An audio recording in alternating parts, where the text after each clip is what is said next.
And let me give you the belief systems for victory. Laissez-moi vous donner les systèmes de croyance pour la victoire, la mentalité d'un vainqueur. Soyez prêts à écrire. Numéro 1. Le premier système de croyance que vous devez adopter pour marcher dans la victoire.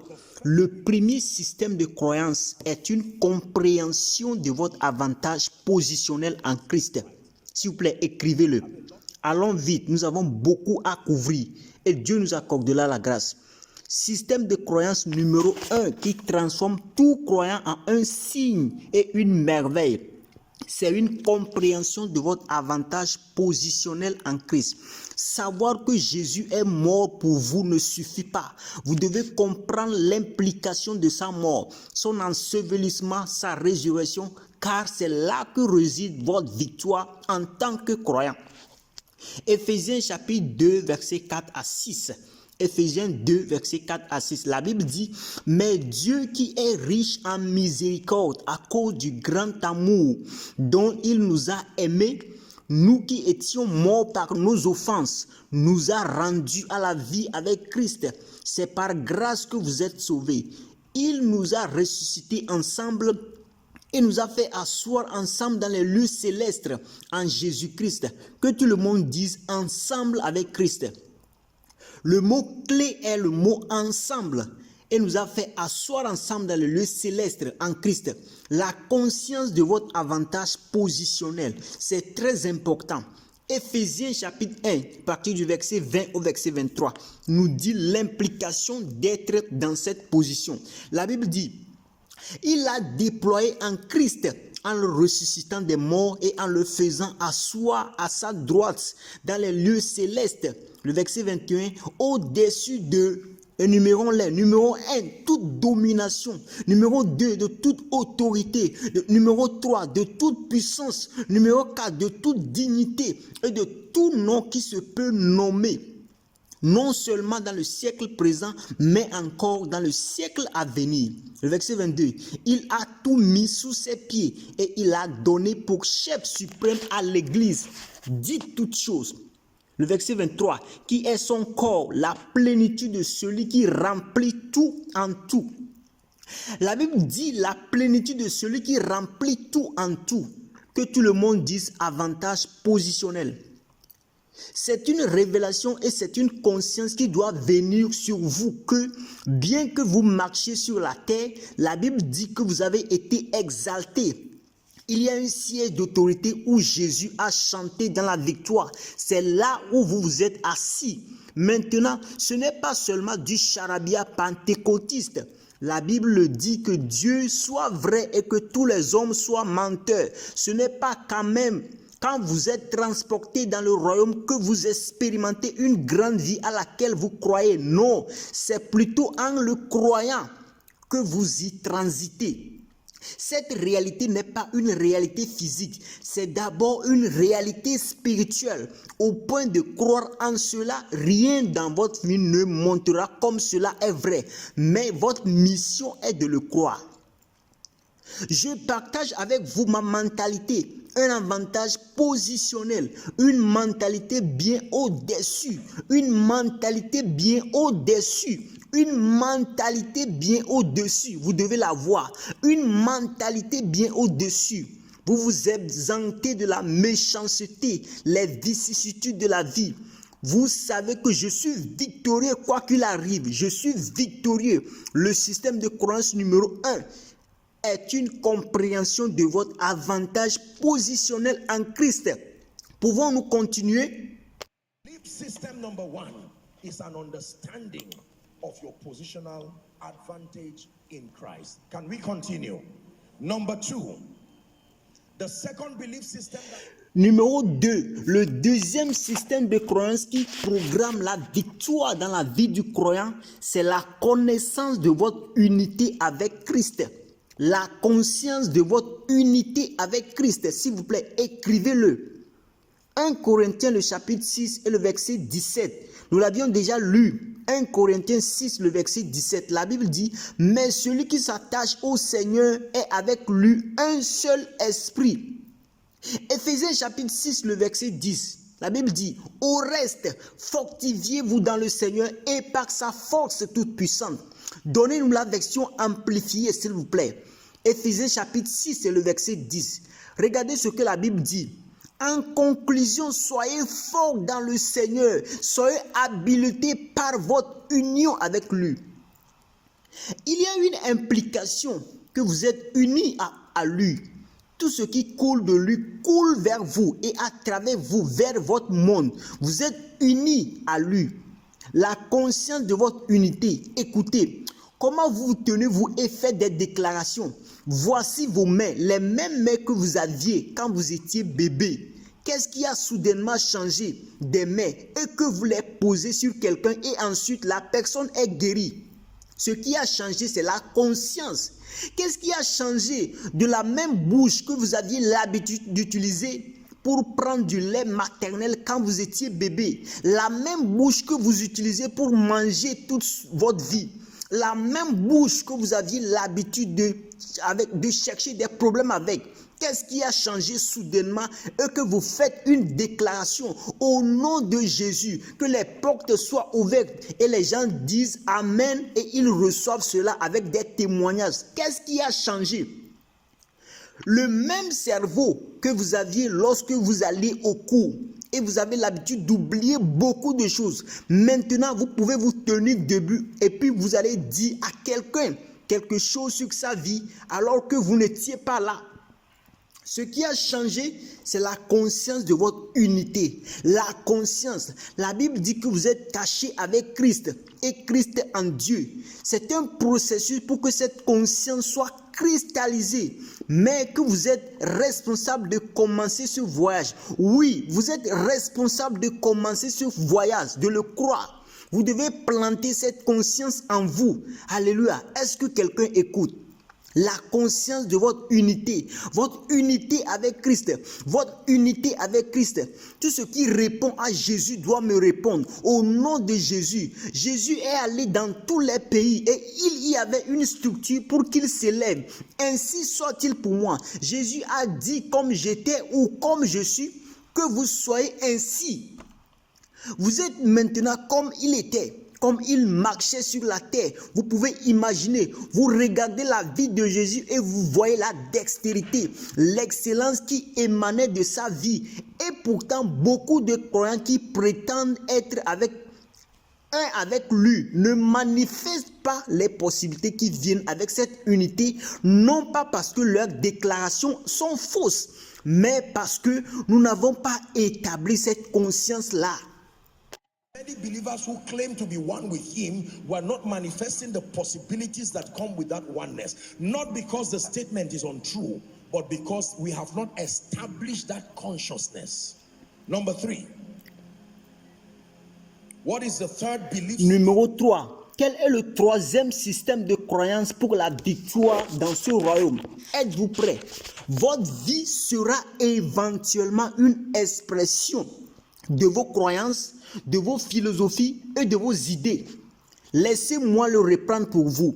Votre vie, c'est le troisième état d'esprit que vous devez avoir. Que votre vie sera éventuellement une expression de vos croyances, de vos philosophies et de vos idées.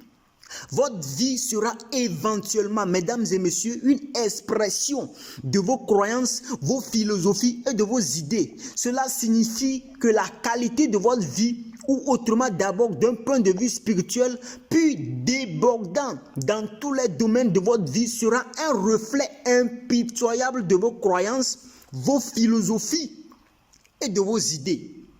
Quelque chose à propos de Dieu que vous ne connaissez pas peut vous faire vivre une vie vaincue. Quelque chose à propos de Satan que vous ne connaissez pas peut vous faire vivre une vie vaincue. Quelque chose à propos des hommes que vous ne connaissez pas peut vous faire vivre une vie vaincue. Votre vie ne dépend pas seulement de votre travail. Votre vie ne dépend pas seulement du gouvernement. Votre vie ne dépend pas seulement des parents ou des situations et des circonstances. Beaucoup d'entre nous blâment les mauvaises choses. Le facteur réel qui contrôle la qualité de votre vie, croyez-moi, ce sont vos croyances, vos philosophies, vos idées. Est-ce que quelqu'un apprend? Your life, believe me, is your beliefs, your philosophies, your ideas. Is someone learning? Number 4. Numéro 4. Are you ready for the 4th belief system? Êtes-vous prêt pour le système de croyance numéro 4? Le système de croyance numéro 4 est que sans des décisions et des actions cohérentes, votre vie et votre destin vont rester stagnants, c'est-à-dire au même niveau. Sans des décisions et des actions cohérentes, votre vie et votre destin vont rester stagnants. Sans des décisions et des actions cohérentes, s'il vous plaît. Si vous êtes en train d'écrire, veuillez souligner les mots décision et action.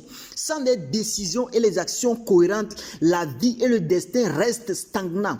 Cela signifie que votre rythme de vie est à la merci de la cohérence de vos décisions et de vos actions. De grandes décisions et de grandes actions aboutiront à une grande actualisation du destin. Pas de décision, pas d'action et votre destin restera au même niveau. Deutéronome chapitre 30, le verset 19 au verset 20. Sans décision et sans action cohérente, la vie et le destin restent stagnants. Et c'est vrai et puissant. La Bible dit, j'en prends aujourd'hui à témoin contre vous le ciel et la terre. J'ai mis devant toi la vie et la mort. Est-ce que cela se trouve dans votre Bible? La bénédiction et la malédiction. Choisis la vie afin que tu vives, toi et ta postérité, pour aimer l'Éternel ton Dieu. C'est l'implication de choisir pour obéir à sa voix et pour t'attacher à lui.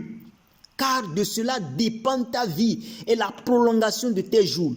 Et c'est ainsi que tu pourras demeurer dans le pays que l'Éternel a juré de donner à tes pères, Abraham, Isaac et Jacob. S'il vous plaît, écoutez-moi, mesdames et messieurs, continuez toujours de dire qu'un jour ça va aller, un jour ça va aller. Ce n'est pas une approche sage de la vie.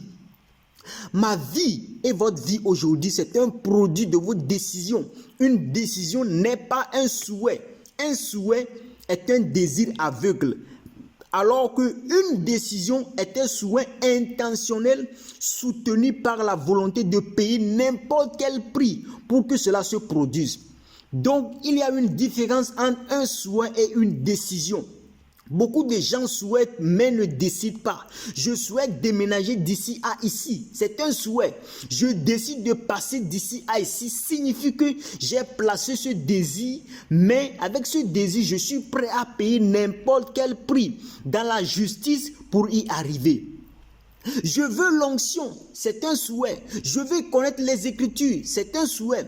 Je veux être un grand homme, c'est un souhait. Ce ne sont pas des décisions. Jusqu'à ce que, et à moins que vous n'arrivez à inclure le facteur de responsabilité dans vos désirs, ce ne sont que des souhaits. Beaucoup de croyants, respectueusement parlant, prédicateurs, politiciens, les gens aspirent à être grands. Peu importe quel genre de prophétie qui est sur votre tête, si vous ne maintenez pas la discipline de décider et ensuite d'agir, vous n'y arriverez jamais. Donc si j'ai deux personnes ici par exemple, l'une qui souhaite une grande vie, il dit je souhaite que je serai grand. En fait, je désire la grandeur, je désire le pouvoir, je désire être puissamment utilisé par Dieu. Et une autre personne directement de son état modeste prend cette décision et puis elle fait un pas vers l'avant pour honorer cette décision. Cette personne sera réellement grande. Écoutez-moi, mesdames et messieurs, il y a toujours une action qui doit honorer vos décisions pour que le destin bouge. Sommes-nous ensemble? J'aime la façon dont cet homme joue son clavier. J'aime la façon dont cet homme joue son tambour. Cela est un désir. Je suis sûr qu'un jour, je deviendrai comme le batteur. Cela n'est juste qu'un souhait. Le jour où tu décides d'être batteur, tu dis, j'ai décidé d'être un batteur. Que faut-il pour devenir un batteur? La façon la plus simple est de rencontrer ceux qui sont déjà dedans et ils vivent la réalité de votre désir et ils peuvent vous conseiller. Et vous allez leur demander, monsieur, qu'avez-vous fait pour obtenir cela? Qu'avez-vous fait pour devenir batteur? Ils vous diraient, êtes-vous prêt? D'accord, il y a une école, alors vous vous soumettez à elle. Sommes-nous ensemble? Quelqu'un dit, je veux le pouvoir. Ok, vous le dites depuis 2018, 2019, plus de pouvoir, 2020, plus de pouvoir. Quelqu'un dira honnêtement, je désire le pouvoir parce que le pouvoir est nécessaire pour actualiser le destin et donner naissance au dessein de Dieu dans la vie des gens. Et la personne va chercher quelles sont les clés qui contrôlent le pouvoir authentique. Lorsque cette personne reçoit ce pouvoir et devient puissante, le bavard est toujours là avec son souhait. Je veux le pouvoir, sans prendre aucune décision. Et il restera au même niveau. Il y a beaucoup de gens qui veulent être riches. Je veux être riche, je veux être riche. Une autre personne va s'asseoir et se fatiguer et dire que je suis fatigué de la stagnation et des limitations qui en découlent. Au nom de Jésus, la Bible me donne l'autorisation d'avoir la richesse et l'abondance. Que faut-il pour être riche? Cette personne va se lever et prendre des décisions. Laissez-moi vous montrer comment le destin se déplace. À partir de ce jour, je décide que je ne dormirai pas jusqu'à ce que je passe au moins 1 heure chaque jour à étudier un livre sur la richesse et sur l'abondance, en suivant un programme qui m'aide. C'est ça, une personne qui a décidé, quelqu'un qui veut devenir un grand homme de Dieu. Je ne me reposerai pas jusqu'à ce que je passe au moins à prier pendant 1 ou 2 heures. 1 heure à étudier les vidéos et les écritures. Cela peut ne pas ressembler tout le temps. Mais la personne a commencé. Laissez-moi vous montrer. Celui qui deviendra quelqu'un, c'est lui-là qui agit en prenant des décisions. Le destin est à la merci des décisions et des actions, plus que de la prophétie. Permettez-moi de le répéter. Le destin est à la merci des décisions et des actions, plus que la prophétie. Cela signifie que si personne n'a jamais la chance de prophétiser sur votre vie, mais vous pouvez prendre la prophétie des Écritures et y croire et prendre des décisions et agir de cela et agir. Je vous garantis qu'aucun pouvoir existant ne vous empêchera de manifester le destin. Contrairement à quelqu'un qui dit Amen et on met même de l'huile sur sa tête et la personne s'en va et n'agit pas. La Bible dit, cette charge je te la donne mon fils Timothée, que tu combattes un bon combat. Un bon combat. Quelqu'un m'a rencontré une fois et il m'a dit que l'un des pères de la foi m'a imposé les mains et à partir de ce jour-là, ma vie n'est jamais devenue la même. Il ne faisait que communiquer son observation. Je l'ai regardé et j'ai dit, oui, tu avais raison parce que tu étais présent lorsqu'on m'imposait les mains. Mais tu dois aller voir ce que j'ai fait avec cette imposition des mains. Ne penses-tu pas que j'avais seulement sauté et dit, oh amen, les mains sont venues sur moi et je suis allé me coucher? Non, j'étais retourné ce jour-là et j'ai fait quelque chose avec ça. Alléluia. Quelqu'un me dit, apôtre, Dieu fait prospérer Koinonia. Je suis d'accord, mais vous devez revenir en arrière et voir ce qui se passe. Savez-vous combien de temps il faut pour préparer ce que vous êtes en train d'entendre actuellement? Savez-vous le genre de recherche que je fais? J'espère que vous savez que ce n'est pas seulement les Écritures qui apportent ces informations que je vous donne. Je vais consulter des références avec intelligence, cela prend du temps. Et ce n'est pas comme s'il y avait un livre qui contenait toutes les idées déjà pour vous, pour que je puisse les rassembler pour vous. Non. Quand les autres sont en train de dormir, je suis éveillé et Dieu honore les actions et fait avancer le destin. Dites au nom de Jésus, criez-le, dites au nom de Jésus, je déclare qu'à partir d'aujourd'hui, je prends des décisions de qualité, je prends des actions de qualité. In the name of Jesus, shout it, say in the name of Jesus, I declare that from today, I make quality decisions and I take quality actions. Il y a beaucoup d'entre vous ici qui disent je vais construire, je vais construire, je vais construire. Ils disaient ça lorsque la terre était de 10 millions et ils avaient 30 millions sur leur compte bancaire. Je construirai. Pendant qu'ils le disaient, quelqu'un qui n'avait que 100 000 a fait un pas de foi et a dit que je n'ai pas assez d'argent, mais j'irai raconter le propriétaire du domaine et dire au nom de Jésus, accordez-moi la faveur en me donnant une partie de ce domaine pour que je puisse construire. Et par la faveur de Dieu, on lui accordera cela en lui disant, vous êtes un jeune homme et vous semblez être très ambitieux. D'accord, venez, je vais vous aider avec la moitié du terrain. Alors que la personne qui a 30 millions dira que sa parcelle est trop petite, qu'il ne pourra pas y construire et la louer plus tard. Les décisions. Beaucoup n'ont pas décidé d'être grands. Beaucoup n'ont pas décidé d'être sérieux. Vous n'avez pas décidé de faire de votre vie de prière une priorité. Savez-vous quelque chose sur la volonté humaine? L'onction de Dieu ne fait que agir en direction de vos vraies décisions. Que lorsque vous vous décidez et dites à partir de ce jour, l'onction ne fera que suivre cela. Alléluia. Que tout le monde dise décision. Que tout le monde dise action. Je veux que maintenant, pendant que vous me regardez, écrivez 3 choses que vous déciderez et que vous prendrez des mesures immédiates par l'esprit. Et vous ne vous arrêterez pas jusqu'à ce que vous voyez les résultats. Comme Dieu le met dans votre cœur. Pour certains d'entre vous, il s'agit de la construction. Pour certains d'entre vous, il s'agit de votre santé. Pour certains d'entre vous, c'est la réorganisation de votre vie entière. Pour certains d'entre vous, vous devez mettre votre ministère. Vous devez mettre votre ministère ou votre vie en ordre. S'il vous plaît, écrivez-le par l'esprit. C'est pourquoi vous êtes venus à l'église. Ne supposez pas que je suis un père, mais ma femme a été celle qui a pris soin de ma famille. Cela a commencé quand j'ai perdu mon travail, mon emploi en 2015.